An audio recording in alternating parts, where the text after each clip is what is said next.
What if almost everything alive vanished? From roaring dinosaurs to vibrant coral reefs, life on Earth has been wiped out completely at least 5 times. These are Earth's mass extinctions, moments when life didn't just change, it hit reset.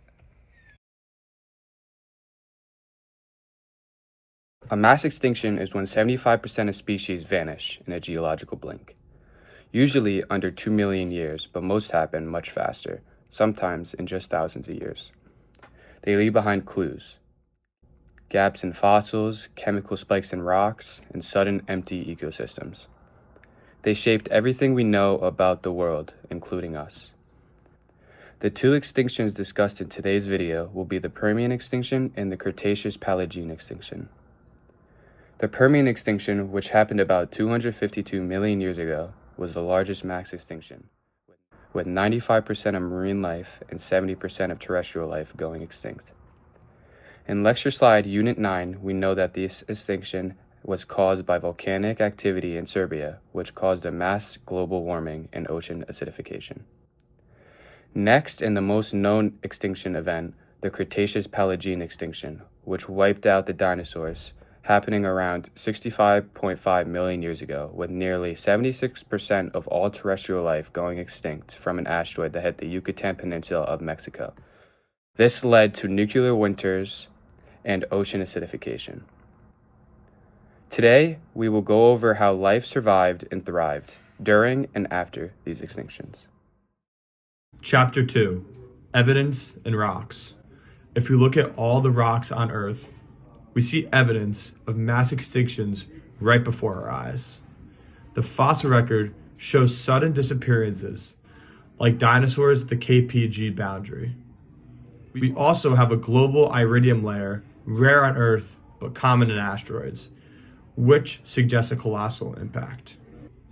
We also observe carbon isotope shifts, suggesting large-scale changes in the carbon cycle associated with global crises. To date these events, scientists use radioactive decay, but only in igneous and metamorphic rocks, where minerals form and the clock of decay starts.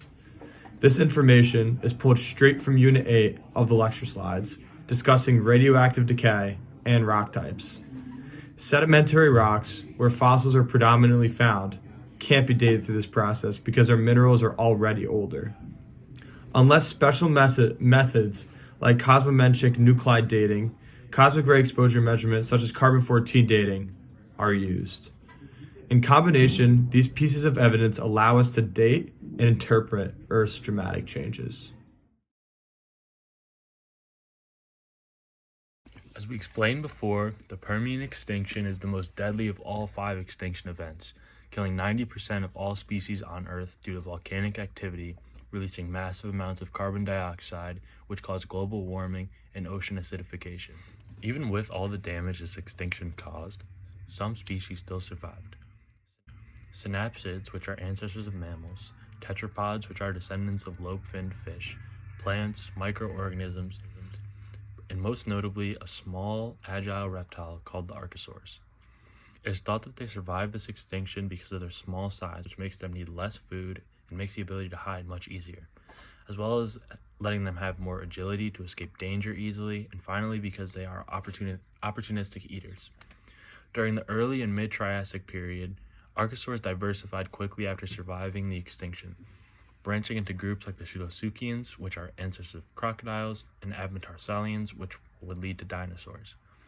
They were still extremely small up until the late Triassic period because it helped them survive, since they weren't the most dominant species at the time. But again, with a lot of luck and amazing adaptability, the archosaurs survived another mass extinction, the Triassic-Jurassic extinction, which wiped out 76% of all life. After this point, the archosaurs' competitors all died out very quickly due to the extinction, and with no real competitors around, they diversified again, and it allowed them to evolve and thrive into the dinosaurs that we know of today. Unlike the animal species, there was also an extinction of plants, but this was not a mass extinction, with many plants living on advanced gymnosperms like cycads, conifers, and ginkgos. Also, ferns, lycophytes, and peltosperms. Ferns and lycophytes bounce back quickly from the Permian extinction because they reproduce using spores rather than seeds. Cycads, conifers, and ginkgos also survived because of their amazing ability to adapt. Conifers developed needle-like leaves that helped limit their water loss, whereas cycads and ginkgos had thick, shield-like leaves suited for hot and hostile environments. These plants and peltosperms spread because their reproduction did not depend on water. Rather, they used wind-borne pollen, and all of them thrived during the Triassic period. As we stated before, the Cretaceous-Paleogene extinction eliminated about 76% of all species, including all non-avian dinosaurs. But in the shadows of this destruction, a new kind of survivor was clinging quietly. One species that survived this extinction were small, resilient mammals, one named Purgatorius, considered to be one of the earliest known primates and an ancestor of humans. Though on the surface dinosaurs were the ones in charge, Purgatorius existed underground, excavated burrows away from the heat and cold.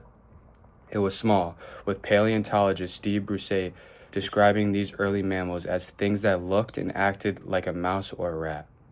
It possessed a number of significant advantages: an adaptable diet, burrowing lifestyle, and an endurance-based body, not a dominant one. But even though small, their evolutionary potential was vast. The dinosaur had disappeared, and a vacant world of niches awaited, and mammals were ready to occupy them. Purgatorius and its mammalian relatives no longer had to be kept under wraps. They burst forth, evolving into an awe-inspiring array of new forms through millions of years. The survivors diverged into whales, cheetahs, elephants, platypuses, bats, and eventually us. The extinction did not just end the reign of the dinosaurs, it set the stage for us. But mammals were not alone in transforming beyond recognition. Crocodiles, snakes, turtles, birds, and sharks survived as well, and not only them. Plant life was also affected. Almost 60% of all plant types was eliminated. But the surviving plants did not just survive the harsh conditions after the meteor strike. They rewrote their own genetic codes. With the chaotic conditions after the impact, many plants experienced polyploidy, where cells by chance received an additional set of duplicates of their DNA during reproduction. These double set of genes formed a playground of genetics upon which to perform the adaptation game. Polyploid plants tolerated cold and dark, endured precarious environments, and grew new abilities from scratch. Most species today in the family of angiosperms, flowered plants, bear the echoes of those deep-time duplications. Some clades even present 6 distinct bouts of genome duplications dating from that window of extinction. In fact, a team of Chinese scientists studied the gene of 23 modern plant species and found that there was a common pattern. Many of them contained duplicate genes that were created 66 million years ago. This implies that the duplications not only functioned, but they were lifesavers. Polyploid plants could potentially evolve more rapidly, develop stress response mechanisms, and colonize scared environments more effectively. We see it today in invasive species and plants that thrive in stressful environments. Polyploidy gives them a loose evolutionary edge. And so, while the asteroid impact spelled the end of most species, for others like Purgatorius and polyploid plants, it was a beginning. The extinction didn't merely wipe out a page in Earth history.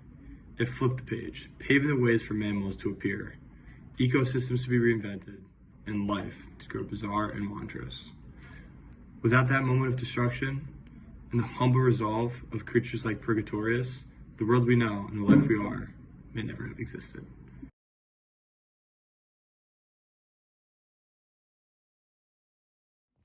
Mass extinctions are typically thought as the endpoint, but they're really great beginnings. From devastation of catastrophe came resilience, resourcefulness, and the beginnings of the world we know today.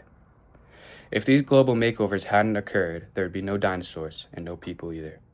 Life has always found a way to do so, and in doing so, it's remade the planet again and again.